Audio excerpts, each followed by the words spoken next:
दोस्तों, voice of unity में मैं आपका स्वागत करता हूं। आज से तकरीबन 140 साल पहले ब्रिटिश गवर्नमेंट ने अंडमान निकोबार द्वीप समूह में एक बहुत पुराना आरा मिल खोला था, एक सॉ मिल खोला था। हम थोड़ी जानकारी उसके बारे में देंगे और हकीकत से आपको वाकिफ करवाएंगे। साल 1883 में 1883 में ब्रिटिश गवर्नमेंट ने एक बहुत ही सुंदर आरा मिल खोला था, सॉ मिल खोला था, जो आज के समय में एशिया का सबसे ओल्डेस्ट और सबसे लार्जेस्ट सॉ मिल है। ये हमारे लिए बड़ी गर्व की बात है। अगर आप अंडमान निकोबार द्वीप समूह आए तो उस आरा मिल को जरूर देखिएगा। तकरीबन 140 साल पुराना आरा मिल आज भी चल रहा है। सबसे बड़ी बात है वो बंद नहीं हुआ, आज भी चल रहा है। कई तरह की परेशानियां, कई तरह की प्रॉब्लम आई, लेकिन वो आज भी चल रहा है। मैं इस चीज के बारे में क्यों बता रहा हूँ, ये खुद में एक खूबसूरती है, खुद में एक नजारा है। लेकिन सिर्फ ये खूबसूरती यहाँ तक सिमटी नहीं है। आप ब्रिटिश गवर्नमेंट के उस समय का काम देखें, उस समय का उनका कार्य देखें तो सराहना करना भी पड़ेगा जो काम उन्होंने किया है।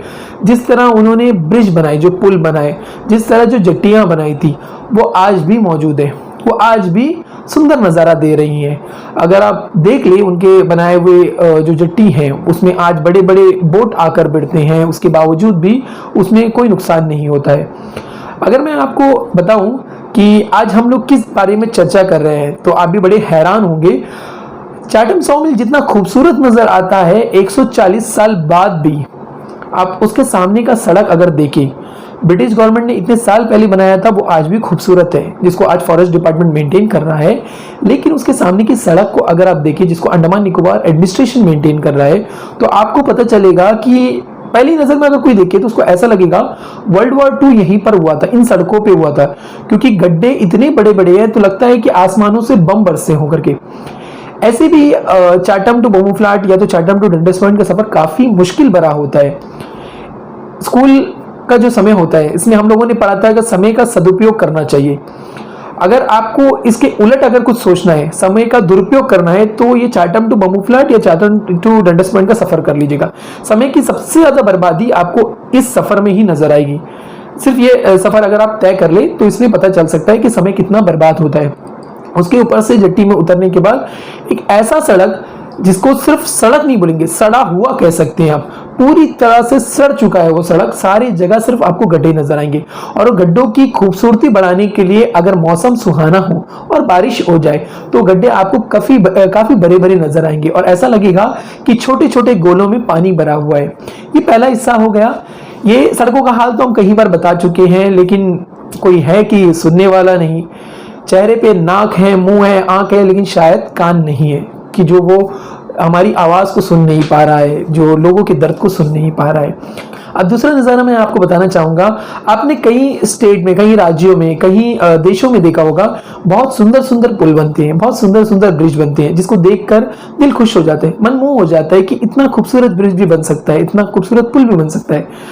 घबराइएगा मत, मैं कोई तरह की बुराई नहीं करने वाला हूं। अगर आप देखें, चाटम आइलैंड और जो हमारा पोर्ट ब्लेयर आइलैंड है, इसको जोड़ने के लिए अंग्रेजों के समय में एक पुल बना था। उस वक्त का लकड़ी का पुल था, बाद में इसको मेंटेन किया गया और दोबारा प्रशासन ने अच्छा सा सुंदर सा एक पुल बना दिया, जो आज भी आप देखें तो काफी खूबसूरत नजर आता है। अगर मेरी एक तरफ मैं आपको दिखाऊं तो ऐसे पुल हैं जिसको बहुत समझदार इंजीनियर्स ने बनाया है, बहुत दिमाग था उनके अंदर। लेकिन अगर मैं दूसरी तरफ आपको दिखाऊं तो ऐसे भी कई कई पुल आपको नजर आएंगे जो हमारे अंडमान के हैं, जिसको देख के आपका दिल मचल जाएगा। सीमेंट से बनता हुआ पुल देखा है, लोहे के सरिये से बनता हुआ पुल देखा है, लेकिन आपने ये पहला पुल देखा होगा जो घर में लगने वाले टिन से बनता है। जी हाँ, बिल्कुल सही सुना आपने। एक ऐसा पुल है जिसको हमारे यहाँ के महान इंजीनियर्स ने सीमेंट को छोड़ दिया, शायद महंगा हो, बालू और बाकी चीजों का इस्तेमाल नहीं करना, शायद महंगा हो, उन्होंने सीधे सीधे घर के पुराने टिन का इस्तेमाल किया और उस ब्रिज की शोभा बढ़ा दी। अब अगर आप उस ब्रिज में खड़े होकर देखें, या तो बाहर से हमारे पर्यटक आए तो मेरे ख्याल से 8 अजूबे को छोड़ के ये 9वां अजूबा को देखने के लिए खड़े हो जाए और इसके सामने तस्वीरें खिंचाना सबको बहुत ही ज्यादा अतुल्य लगे। ये और एक हिस्सा हो गया। दोस्तों, मैं इसके साथ में ये भी जोड़ना चाहूंगा कि ये जो दिमाग चलाया जा रहा है, ये जो दिमाग लगाया जा रहा है और ये जो एडजस्टमेंट किया जा रहा है कि काम चल जाएगा, ये कब तक होने वाला है हमें नहीं पता। हम आपको और एक तस्वीर अगर दिखा दे, ये भी चाटम का है। लोगों का इंतजार उस जगह पे होता रहता है, गाड़ियों की कतार लगी रहती है। लोगों के चलने का रास्ता अगर आप देखें तो आपको समझ आएगा कि लोग पानी में ना गिरे इसके लिए वहां पे दूसरी तरफ से बंद करके रखा हुआ है। लेकिन अगर आप सीधे सीधे देखें, फायर डिपार्टमेंट का जो ऑफिस है उसके सीधे ऑपोजिट में, सीधे उसके सामने में अगर आप देखें तो सामने का पूरा हिस्सा टूटा हुआ है। अब मुझे नहीं पता इसको क्या कहें करके, या तो प्रशासन सोच रहा है कि सारे लोग इतने अच्छे स्विमिंग जानते हैं कि अचानक से उनको लगे बोट नहीं है और वहीं से कूद ही मार दे और अपने बम फ्लैट के लिए निकल जाए, डेंटसमेंट के लिए निकल जाए, या तो ये बहुत बड़ा लापरवाही है और ये पुकार के कह रहा है कि बहुत बड़ा कोई इंसिडेंट होने वाली है, बहुत बड़ी कोई दुर्घटना होने वाली है और इसका रिएक्शन तब होगा जब इसमें कोई एक्शन हो जाए, जब इस टूटे हुए हिस्से से किसी बच्चे का पैर फिसल जाए, किसी माँ का पैर फिसल जाए, किसी शख्स का पैर फिसल जाए और डूब जाए, ऐसा ना हो लेकिन डूब जाए, उस वक्त में प्रशासन की आंखें खुलेंगी। ये जो परिस्थिति मैं आपको दिखा रहा हूं ना, ये बहुत खतरनाक हो सकती है, किसी के लिए भी, किसी के लिए जान के लिए भी खतरा हो सकता है। मैं प्रशासन को इतना कहना चाहूंगा कि जो आपके हाथ में है वो तो कीजिएगा। दोस्तों, मुझे आज का वो दिन भी याद है जो शायद आप भी नहीं भूले होंगे। 2015 में फरवरी का महीना था जब हमारे केंद्रीय मंत्री आए थे, रोड शिपिंग और हाईवे मिनिस्टर श्री नितिन गडकरी जी, और उन्होंने कहा था फरवरी के महीने में कि ये जो चाटम और बम्बूफ्लाट का जो ब्रिज है ये करीब करीब 8 महीने में काम शुरू हो जाएगा इसका। दोस्तों 7 साल हो गए हैं, अभी तक ब्रिज क्या है, ब्रिज का भी शुरू नहीं हो पाया है। बड़ी दुख की बात है कि लोगों का ये सफर इतना तकलीफदेह हो रहा है, इसके बारे में कोई बड़ा विषय उठ ही नहीं पा रहा है। किससे शिकायत करें आप बताइए? आपकी तकलीफ, आपका दर्द, आपकी परेशानी वो आप तक ही सीमित रह गई है। ये जो ब्रिज बन रहा है ये केंद्र सरकार के अधीन है, मैं मानता हूं इसे केंद्र सरकार को ही आगे बढ़ाना होगा, लेकिन यहां से भी तो आवाज उठनी चाहिए। दूसरी चीज हम लोगों ने देखा है, हम और इससे वाकिफ है कि एनएच रोड जो इंटर आइलैंड में है उनके क्या हालात हैं करके।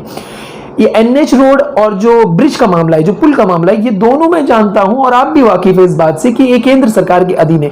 मैं ये नहीं कहता हूं कि आप कल के कल आके बम्बूफ्लाट और चाटम का ब्रिज बना के शुरुआत कर दीजिए। मैं इतना कहूंगा कि जो हमारे राजनीतिक दल हैं वो इन परेशानियों को समझे, ये ऊपर तक पहुंचाएं और बताएं कि सच में अंडमान के लोग परेशान हैं, पहला चीज।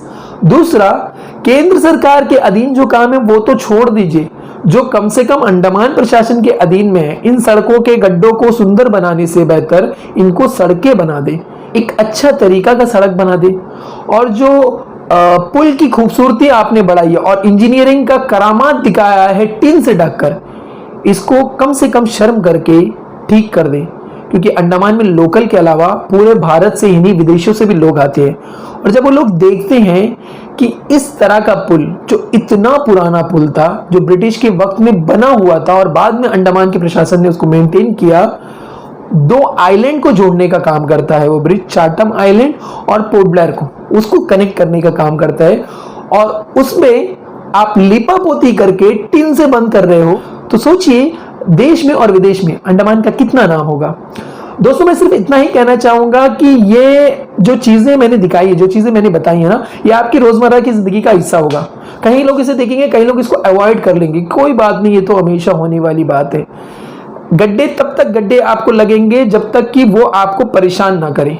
अगर उस गड्ढे के कारण आपका अपना कोई खो गया तो आपको उस दिन वो गड्ढा मौत दिखाई देगा। ये सामने का टूटा हुआ जो लोहे का हिस्सा है जिससे समुद्र में सीधे गिरा जा सकता है, ये तब तक आपको सिर्फ एक आम बात लगेगी जब तक आपका अपना कोई इसमें से गिर ना जाए। ये जो पुल की खूबसूरती को बरकरार रखने के लिए टिन लगाया गया है, ये तब तक आपको एक आम बात लगेगी जब तक विदेशों में अपने देश का नाम खराब ना हो जाए। मैं आपसे से दरख्वास्त करूंगा कि इसका अवॉइड ना करें, इसको नकारे नहीं, देखिए इसको परेशानी है, ऊपर पहुंचाए, प्रशासन तक इस बात को पहुंचाए। और प्रशासन को भी मैं ये बात कहना चाहूंगा, इन चीजों को नकार के, दरकिनार करके, एक साइड में रख के आप आगे नहीं बढ़ सकते। सबका साथ, सबका विकास, सबका विश्वास, ये हमारे माननीय प्रधानमंत्री श्री नरेंद्र मोदी जी ने कहा था। हम प्रशासन से कहना चाहेंगे, आप सबको साथ लेके चलिए, विकास तो कीजिए इन ब्रिजों का, विकास तो कीजिए इन टूटे फूटे चकनाचूर रोडों का। हम तब आप पे विश्वास करेंगे, जनता तब आप पे विश्वास करेगी। इसी बात के साथ मैं आपको छोड़ता हूं, अपना बहुत ख्याल रखिएगा। जय हिंद, जय भारत।